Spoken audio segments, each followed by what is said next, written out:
Today we are addressing the age-old question of why do white liberal women hate white people so much? I'm talking about full-blown whiteness is a disease. Decolonize your grocery list. Reparations via Venmo. Like that kind of energy. So let me start by stating what I hope to be obvious, but maybe not. I do not think that every single white liberal woman is foaming at the mouth about whiteness. However, if you scroll social media for more than 5 minutes, tell me that you haven't seen this. It's so invalidating. But I'm white.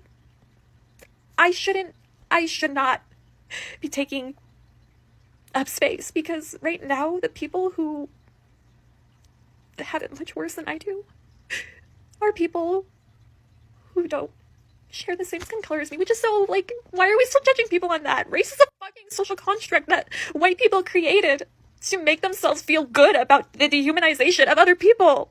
Some random white liberal woman aggressively schooling other white people on racism, reparations, or whatever cause of the day that makes her feel like the hero in her own progressive Hallmark movie.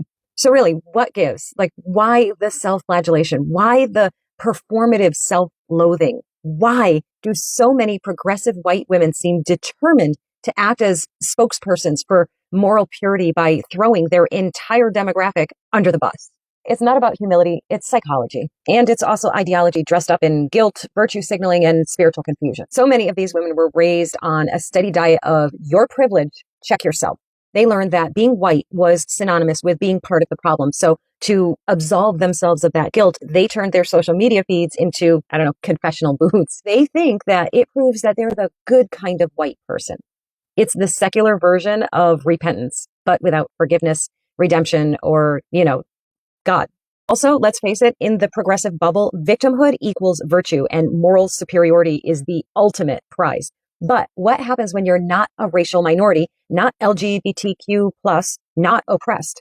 You criticize your own race to borrow borrowed moral currency. And the louder the apology, the more applause you get from your echo chamber. It is textbook cognitive dissonance. They believe in equity and anti-racism, but they live pretty cushy lives built on the privileges that they are so against. That internal conflict creates tension, and instead of dealing with it honestly, they offload it publicly by condemning whiteness. And then there is the moral performance theater. Have you ever noticed how these same women switch their tone talking to minorities?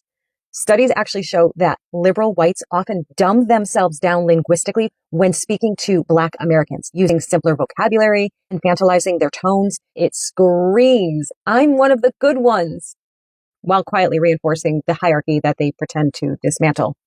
This is the twist that nobody wants to say out loud. When white liberal women obsessively critique whiteness, they're still centering themselves. They want to be the arbiters of right and wrong. They're just using a different playbook. And it just happens to be one that punishes their own tribe so they can ascend the moral throne. Jesus didn't say, yell louder than everyone else to prove your virtue. He said, love your neighbor as yourself, not as your project, not as your platform, but as yourself.